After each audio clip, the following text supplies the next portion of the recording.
Dozens of Ukrainian soldiers have been killed in a Russian missile strike on a military base in Mykolaiv in southern Ukraine.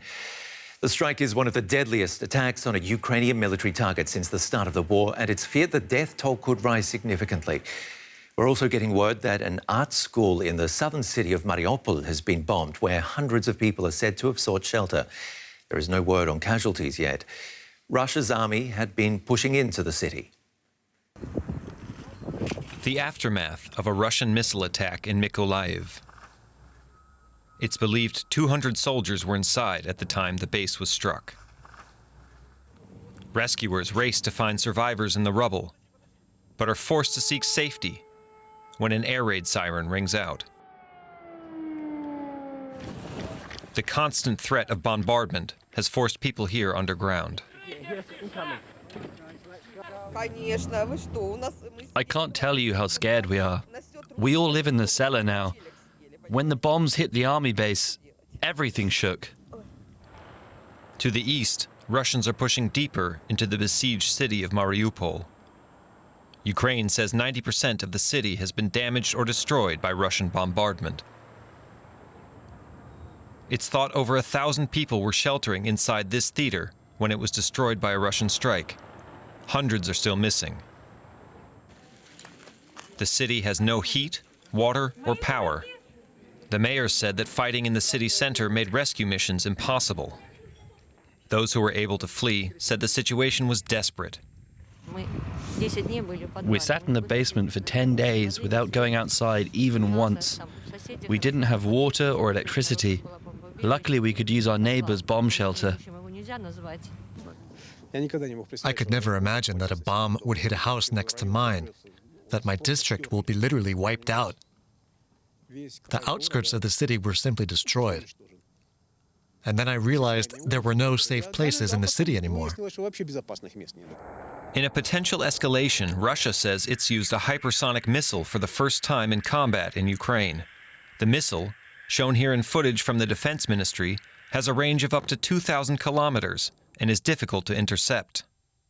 Unfortunately, it may be the case, but very important, yes, you are drawing attention that they fire these hypersonic missiles, which means that most likely they are testing, this kind of weapons and as well as other new weapons on the Ukrainian territory. So unfortunately, this might be the case in further their operations.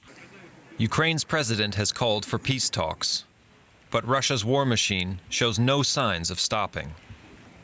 DW correspondent Nick Connolly joins us from Lviv in western Ukraine. Nick, what can you tell us about this strike on the Ukrainian military base at Mykolaiv?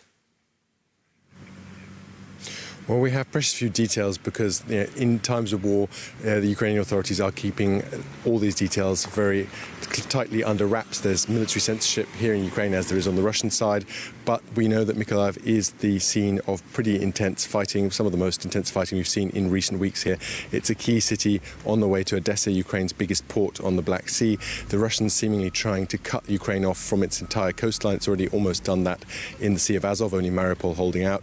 So the next target would be Odessa, without which Ukraine is in a very difficult place in terms of economically, in terms of exports, in terms of getting supplies of fuel in the future. So a lot of fighting going on there, and it had seemed in recent days like the Ukrainians were actually pushing the Russian forces back towards Kherson, that only major Russian city, Ukrainian city rather, that the Russians had taken so far. But now it seems an uptick in Russian activity in the air, using Russia's predominance in the skies to bomb this military facility, and if the reports we're hearing are correct, then significant casualties in Mykolaiv among those Ukrainian soldiers. I mentioned the other main port city of Mariupol before. What's the latest you're hearing about the fighting there? Well, we're just seeing extraordinarily depressing, sad images from Mariupol city, as one of its residents who I was able to reach told me just isn't there anymore. The city is gone. Mariupol is no more. That's what he had to say, at least. pretty difficult to give more in the way of detail because there are basically no independent journalists on the ground. But humanitarian catastrophe, certainly people there without power, without heating, without reliable food supplies now for weeks. People are beginning to get out. Some of those humanitarian corridors that had failed in recent weeks are now happening, but it's all pretty chaotic. Some other people I spoke to told me they basically just got in their car and there was no coordination. They were just able to get out. So there wasn't any coordinated route out by bus. They just got in the car, had heard that it was possible, and didn't even meet any Russian or Ukrainian checkpoints until they'd got a couple of hundred kilometers away. So that gives you a sense for quite how chaotic the situation is on the ground. Some people lucky enough to get out, but lots of people not wanting to risk being attacked on the way out and just hunkering down in their cellars for further days to come. And I understand it's difficult to get reliable information, but what about these accusations from the city administration of Mariupol that Russians have been abducting several thousand people from that city and bringing them to Russia? Well, it definitely seems, at least from what we've heard from people there on the ground, that out of certain parts of the city, those parts of the city that are closer to where the Russian forces are based, where the Russians have more sway, where it's very difficult to get to Ukrainian-held parts of the city, that those people, basically, their only option out is to leave via Russian-controlled territory, and that basically people are not being given the choice, if they want to head west towards Ukrainian-held territory, that basically they're being told your only option now is to leave towards Russia. We've heard reports of the Russians then organising camps on Russian territory to then basically go through these people to work out who they are, to work out if they're going to allow them to stay in Russia, or if these are people who are maybe Ukrainian loyalists, as it were, people who've served in Ukraine's military in the past. So a lot of fear there amongst people in Mariupol that if they have served in Ukraine's military, if they have been active in Ukrainian politics, that if they ended up being taken to Russia against their will, that they will face significantly negative consequences for themselves. So a lot of uncertainty, a lot of worry there in Mariupol, and a lot of people who are still trying to get out but don't know how. And what about the situation where you are in Lviv?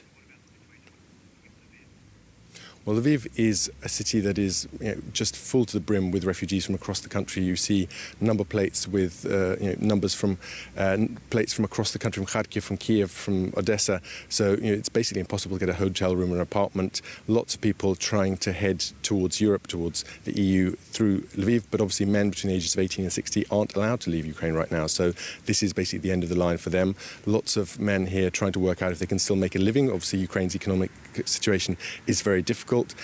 But equally, for now, they're not being called up. There's not a full mobilization. Only people who have combat experience are being called up to Ukraine's military for now. So lots of people just waiting, trying to work out what to do, wondering whether to send their families west to safety in the EU or to stay together here. And a very tense situation, especially since in recent days we have seen air attacks on targets here in Lviv. So a sense that there is nowhere really on Ukrainian territory that is fully safe from Russian attacks right now. Nick Connolly, thank you very much for the update. Lawrence J. Corby is a senior fellow at the Center for American Progress and was Assistant Secretary of Defense during the Reagan administration in the 80s. He gave us his assessment on what could end the fighting in Ukraine. Well, Russia has two choices. Number one, they can escalate, which is going to be hard given the fact they've already used the hypersonic missiles, and unless they want to do chemical or nuclear weapons, which would probably be devastating to them and to a lot of other countries, or they can negotiate. The Turks convened over a week ago, the ministers of both Russia and Ukraine. Zelensky today has said he's willing to talk. I mean, the outlines of a deal are pretty clear. You recognize Russia's annexation of Crimea. It's a done deal. You can make it legal. You can provide some self-governance for the Russians in the Donbass region. And Zelensky, the president of Ukraine, has said he doesn't want to get into NATO. I mean, he's not going to consider that anymore. That would be a situation which would be good for Russia because, according to Putin, that was the reason they started this. They were concerned about Ukraine joining NATO.